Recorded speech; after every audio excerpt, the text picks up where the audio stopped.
오늘 함께 읽을 말씀은 잠언 18장 16절에서 18절입니다. 사람의 선물은 그의 길을 넓게 하며 또 존귀한 자 앞으로 그를 인도하느니라. 송사에서는 먼저 온 사람의 말이 바른 것 같으나 그의 상대자가 와서 밝히느니라. 제비 뽑는 것은 다툼을 그치게 하여 강한 자 사이에 해결하게 하느니라. 우리는 오늘도 열불나게 할 일이 많은 세상을 살아갑니다. 16절은 이런 열불나게 하는 세상의 모습을 그대로 그려서 보여줍니다. 사람의 선물은 그의 길을 넓게 하며 또 존귀한 자 앞으로 그를 인도하느니라. 여기서 선물이라는 건 선물이 아니고 뇌물입니다. 직무 관련성이 있는 것이고 대가성이 있는 것입니다.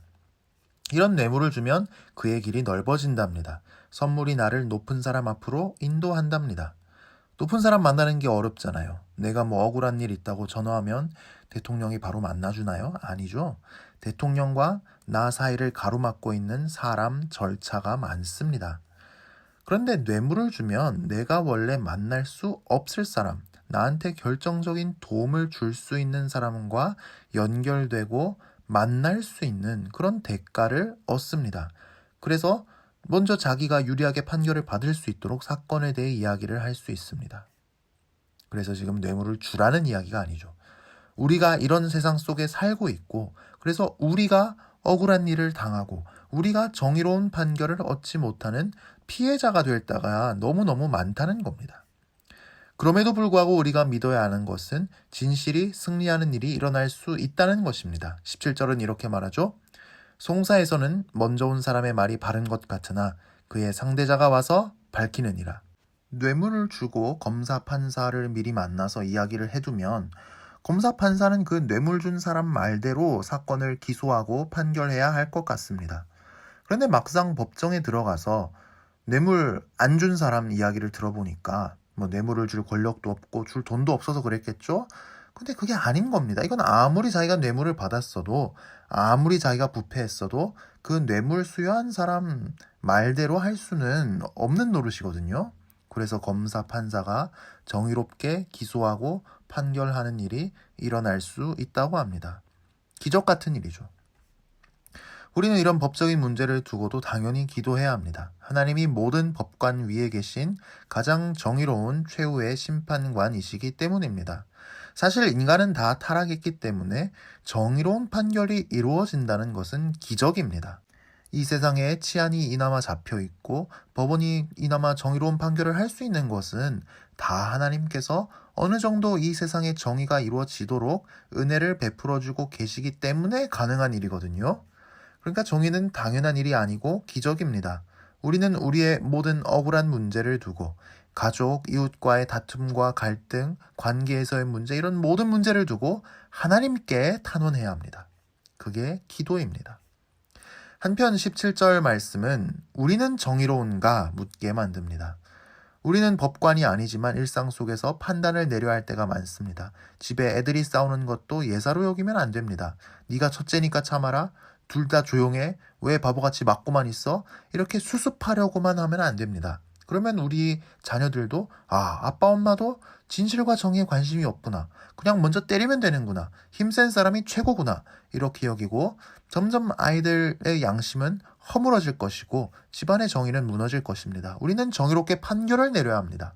무슨 일이 일어났는지 이야기를 들어서 사건의 실체에 다가가야 합니다.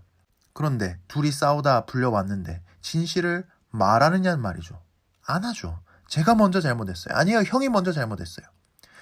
눈이 머리 뒤에 달린 것도 아니고 CCTV가 집안에 달려있는 것도 아닌데 그 진실을 알아낼 수 있느냐. 정말 그래서 우리는 하나님의 지혜가 필요합니다. 그리고 잘못이 밝혀졌을 때 어떻게 잘못을 수긍하게 할 것인지, 어떻게 합당한 벌을 줄 것인지, 어떻게 이런 일이 재발하지 않게 할 것인지 하나님의 지혜가 필요합니다. 그래서 18절은 이렇게 말씀합니다. 제비 뽑는 것은 다툼을 그치게 하여 강한 자 사이에 해결하게 하느니라. 요즘도 수사를 하거나 재판을 해보면 미궁에 빠질 때가 있습니다. CCTV, 유전자 검사, 디지털 포렌식, 프로파일링, 부검, 이런 과학적 기법을 동원해서 수사를 하고 재판을 하는데도 말입니다. 그런데 구약시대에는 어떻겠습니까?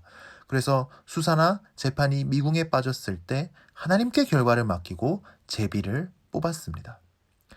오늘날은 우리가 이 말씀을 이대로 적용할 수는 없습니다. 하지만 수사나 재판이 제대로 이루어지도록 하나님께 맡겨야 한다는 점은 오늘날도 여전히 유효합니다. 우리는 하나님의 지혜를 구해야 합니다. 우리는 학교에서, 직장에서, 교회에서 우리가 원치 않아도 수많은 갈등의 상황을 만납니다. 그 가운데 판단을 내려야 하고 중재해야 합니다. 하나님의 지혜가 꼭 필요합니다. 정의가 이루어질 때 평화가 임합니다. 정의가 없는 평화는 가짜 평화입니다. 평화를 연기하는 것에 불과합니다. 우리가 정의로울 수 있도록, 그래서 가정과 학교와 직장과 교회에 평화를 가져올 수 있도록 하나님의 지혜를 구합시다. 함께 기도하겠습니다. 하나님 아버지, 정의롭지 않은 세상 속에서 불의한 일을 당하며 억울한 일 당하지 않도록 우리 성도님 한 분 한 분 지켜주시옵소서. 천군 천사를 보내셔서 한 분 한 분을 눈동자와 같이 지켜주시옵소서.